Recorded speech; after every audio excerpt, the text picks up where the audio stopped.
موضوع اختيار المرطب المناسب للبشرة الدهنية ده حوار كبير ومحير.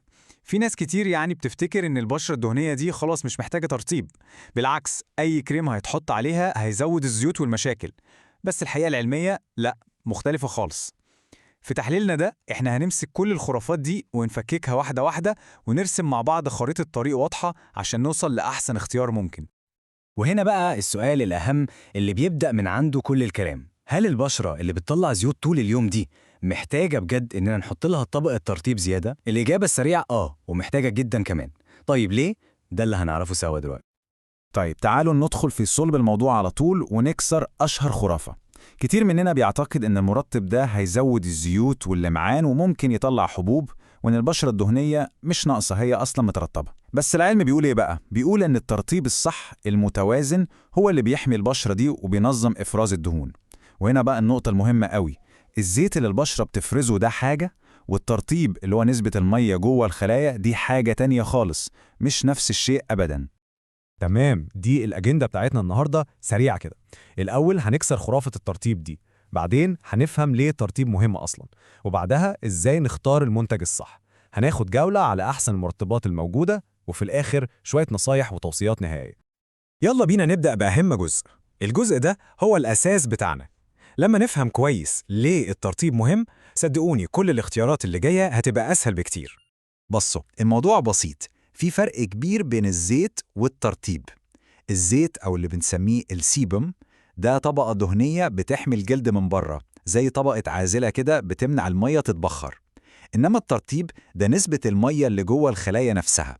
والمفاجأة الكبيرة بقى إن البشرة ممكن تكون دهنية من بره، لكن من جوه عطشانة أو ديهايدريتد. ولما ده بيحصل بتعمل إيه؟ بتطلع زيوت أكتر عشان تحاول تعوض الجفاف ده، فالمشكلة بتزيد. ولما نستخدم المرطب المناسب بنستفيد كتير قوي. أول حاجة هو بيساعد ينظم إنتاج الزيوت دي. تاني حاجة بيقوي حاجز البشرة اللي هو خط الدفاع الأول بتاعها. كمان بيهدي أي تهيج أو التهاب، بيقلل من شكل الخطوط الرفيعة، والأهم من كل ده إنه بيكسر الحلقة المفرغة اللي البشرة بتدخل فيها بتاعة إنها تفرز زيوت زيادة كرد فعل للجفاف. تمام، كده فهمنا الأهمية. ندخل بقى على الكلام العملي. إزاي وسط كل المنتجات اللي في السوق دي نعرف نختار الصح؟ الموضوع ليه قاعدة بسيطة، في حاجات ندور عليها وحاجات نهرب منها. اللي ندور عليه قوام خفيف زي الجل أو اللوشن، وكمان كلمة مهمة جدا نون كوميدوجينيك، يعني مش بيسد المسام. طب إيه اللي نهرب منه؟ أي حاجة قوامها تقيل، كريمات سميكة أو مراهم، زيوت معينة زي زيت جوز الهند وزبدة الكاكاو والفازلين، دي معروفة إنها ممكن تسد المسام. وطبعا نحاول نبعد عن المنتجات اللي فيها كحول أو عطور قوية لأنها ممكن تهيج البشرة. ولو هنتكلم عن مكون بطل البشرة الدهنية فلازم نبدأ بالنياسيناميد. ده عبارة عن فيتامين بي 3. السحر بقى في المكون ده إنه بيعمل كذا حاجة في وقت واحد. بيصغر شكل المسام الواسعة، بيساعد يوحد لون البشرة، بيقوي حاجة اسمها حاجز الجلد، وطبعا بيساعد في تنظيم إفراز الدهون. يعني مالتي تاسكر من الآخر. وهنا في نصيحة ذهبية من دكتور أحمد الخطيب ولازم نركز فيها كويس. بيقول إن الواحد لو لاحظ ظهور حبوب صغيرة في أول أسبوع من استخدام منتج فيه نياسيناميد مفيش داعي للقلق، ده شيء طبيعي جدا وبيحصل. البشرة بتاخد وقتها حوالي 10 أيام عشان تتعود عليه. الإيقاف يكون ضروري بس لو الحبوب دي كبرت وزادت بشكل ملحوظ، ودي نقطة مهمة قوي عشان ناس كتير للأسف بتوقف المنتج بسرعة وبتحكم عليه غلط. طبعا النياسيناميد مش لوحده، في أبطال تانيين في القصة دي. عندنا مثلا الهيالورونيك أسيد، ده مغناطيس مية بيرطب بعمق من غير أي دهون. السيراميداد دي بتصلح وبترمم حاجز البشرة. الساليسيليك أسيد ده بيعمل تقشير خفيف وينظف المسام من جوه. وكمان مكونات مهدئة زي الشاي الأخضر والصبار، دي شغلها تقلل أي التهاب أو احمرار. ودلوقتي جينا للجزء اللي ناس كتير مستنياه. يلا بينا ناخد جولة سريعة على أفضل المرطبات في السوق. قسمناهم حسب السعر عشان كل واحد يلاقي اللي يناسبه. هنبدأ بالفئة الاقتصادية، يعني منتجات سعرها حنين بس بتقدم نتائج ممتازة لو استخدمناها بالطريقة الصح. هنا عندنا اتنين مشهورين، ريتشي بانثينول وميلانثينول جل. الاتنين فيهم مكونات حلوة زي السيراميد، بس وفي هنا بس كبيرة، قوامهم تقيل شوية. عشان كده سر النجاح معاهم هو استخدام كمية صغيرة جدا، يعني حرفيا نقطة صغيرة تتفرد طبقة خفيفة.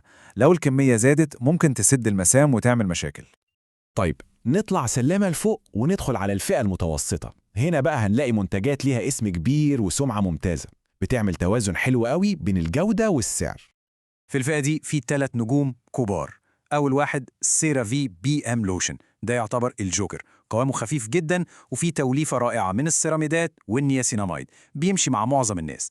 تاني واحد لاروش بوزيه ايفاك لارمات، ده متخصص في البشرة اللي بتلمع، بيدي مظهر مات وبيشتغل على المسام. أما تالت واحد ليلاك جل، ده نقدر نقول عليه المتطبب، بيهدي البشرة الحساسة أو اللي فيها تهيج. ونوصل بقى لآخر فئة، الفئة العليا والمستوردة. دي للناس اللي بتدور على تركيبات متطورة جدا ومستعدة تستثمر أكتر شوية في بشرتها. هنا عندنا منتجين كل واحد فيهم ليه هدف محدد. الأول نوت بوتانيكالز نياسيناميد كريم، ده متخصص في الترطيب العميق. تركيز النياسيناميد فيه عالي وفيه نوعين هايلورونيك، ممتاز بصراحة بس سعره عالي.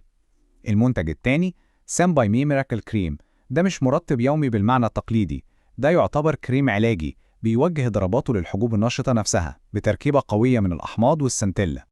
طيب بعد الجولة دي كلها تعالوا نلم الدنيا ونلخص كل اللي قلناه في شوية نصايح أخيرة في توصيات عملية. على فكرة طريقة الاستخدام نفسها بتفرق جدا في النتيجة، والخطوات سهلة قوي. أولاً غسول لطيف ومناسب. ثانياً تنشيف بالراحة بالطبطبة والبشرة لسه فيها ندى بسيط. ثالثاً كمية صغيرة جدا قد حبة البسلة ونفردها طبقة خفيفة. ورابعاً نكرر الروتين ده الصبح وبالليل لأحسن نتائج. والشكل ده بيلخص الترشيحات النهائية بشكل واضح جدا. يعني لو الهدف هو التوازن اليومي وتقوية حاجز البشرة، سيرافي بي ام هو الاختيار المثالي. لو الهدف الأساسي هو التحكم في اللمعان وشكل المسام، يبقى لاروش بوزيه مات. أما لو بندور على أفضل اختيار في حدود الميزانية، فريتشي بانثينول بيقدم قيمة ممتازة مقابل السعر. والخلاصة النهائية بقى بناء على اختيارات دكتور الخطيب، الأفضل في كل فئة هم: في الفئة الاقتصادية ريتشي بانثينول، في الفئة المتوسطة بيجي نوت بوتانيكالز، أما في فئة المستورد فبيكون إزدين هيالورونيك كونسنتريشن. دلوقتي بعد ما الخريطة بقت واضحة وكل المعلومات قدامنا، السؤال هو يا ترى إيه المكون اللي هيكون البطل الجديد في روتين العناية بالبشرة؟ هل هيكون النياسيناميد عشان يشتغل على المسام، ولا السيراميدات عشان ترمم حاجز البشرة؟ أكيد الاختيار دلوقتي بقى أوضح وأسهل بكتير.